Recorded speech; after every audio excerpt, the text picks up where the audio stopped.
let us talk LSU and USC. And this is your LSU USC preview presented by PrizePicks. You download that PrizePicks app. You play $5. You get $50 instantly if you use the code Staples. How does PrizePicks work? Well, it's the best daily fantasy game in America. You pick squares involving players. There'll be a player. There'll be a number. For in this game, let's say Garrett Nussmeier, the quarterback for LSU. He will have a number next to his name, 279.5 passing yards. You decide, do you think he will throw for more than that or less than that? So you pick at least 2 squares. The more squares you pick, the higher the potential payout. And that is how PrizePicks works. Now, let us talk about this game through that lens. Because, yes, I realize the numbers tend to go towards skill position guys, but the line of scrimmage is going to matter a lot in this game.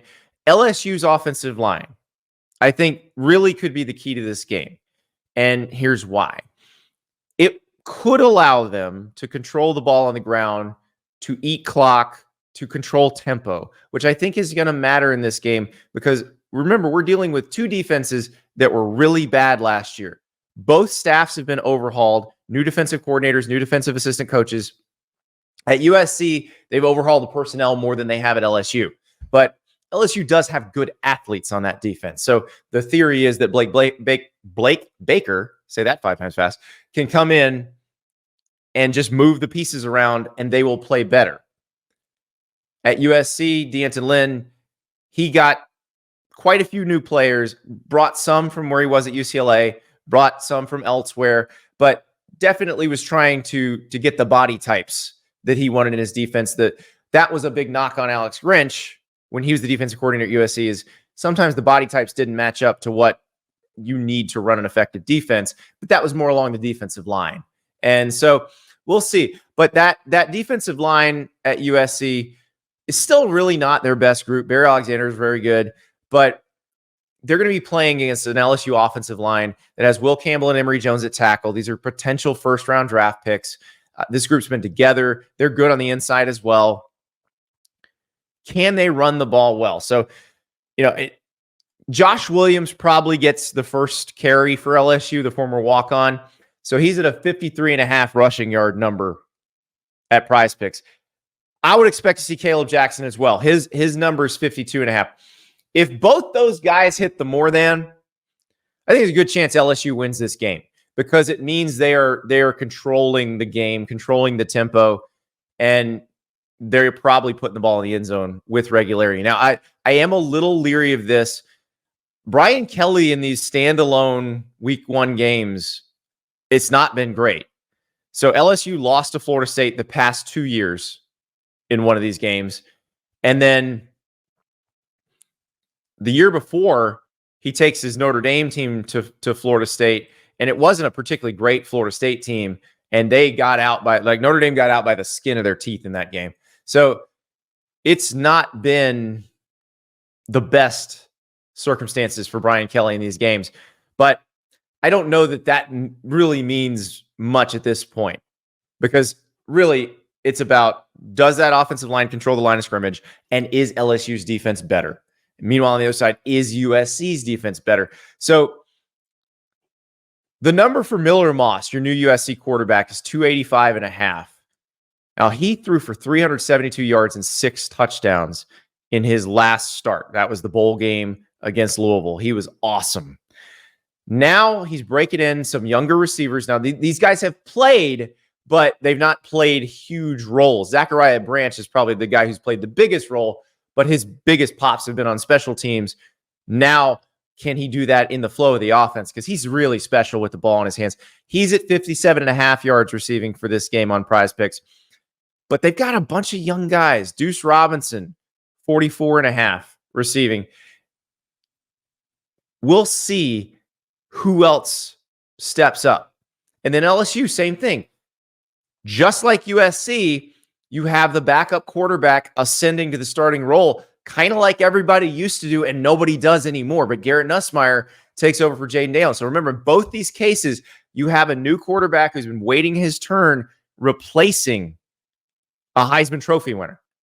It is we talk about Florida Miami being the Spider-Man meme game. This is a Spider-Man meme game too, because of the quarterback situation and because both teams had defenses that stunk. They replaced their defensive staff and they hope things are better. LSU's receiving situation. So receiver Chris Hilton has a bone bruise. He's trying to play. We don't know if he's going to play. CJ Daniels, Liberty transfer. I would imagine he's going to get some targets. Mississippi State transfer Xavier Thomas should play a role. Kyron Lacey is the guy you probably expect to get the most from as a returning starter for LSU. 65.5 receiving yards on PrizePicks for Kyron Lacey. So this will be very interesting, because do we get the shootout because both defenses are what they were last year, or do they make this a more conventional game where they're getting some stops? I do think if both defenses are a little better and you have both teams getting stops, LSU's ability to control the ground game could be very important. We expect LSU's offensive line to be the best offensive line in this game.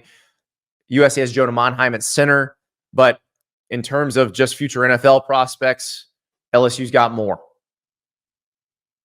So we'll find out. But keep an eye on that. Keep an eye on Woody Marks, former Mississippi State running back. He's at USC now. He'll be their RB1, and his PrizePicks number 67.5. Joe Quavius is his real name. He goes by Woody because he wore Toy Story pajamas all the time as a kid. These are the tips you get. These are the pro tips you get when you're rolling with Andy Staples On3. So we'll see what happens.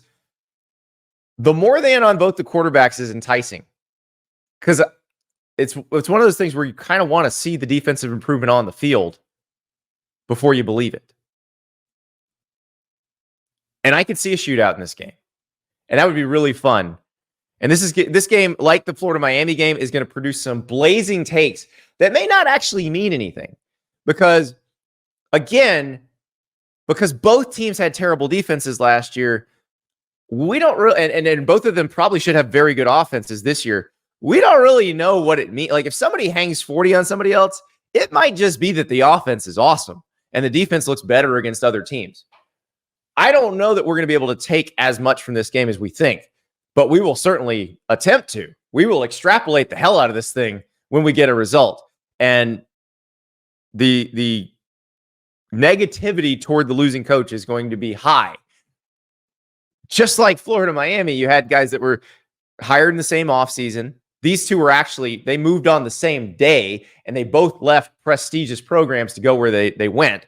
So, Lincoln Riley leaves Oklahoma to go to USC. Brian Kelly leaves Notre Dame to go to LSU. Both kind of overachieved in year one, came back to earth a little bit in year two, and now we're going to see what they've done to retool in year three. I can't wait for this game. I cannot wait. So that is Sunday night, 7:30 p.m. Eastern time.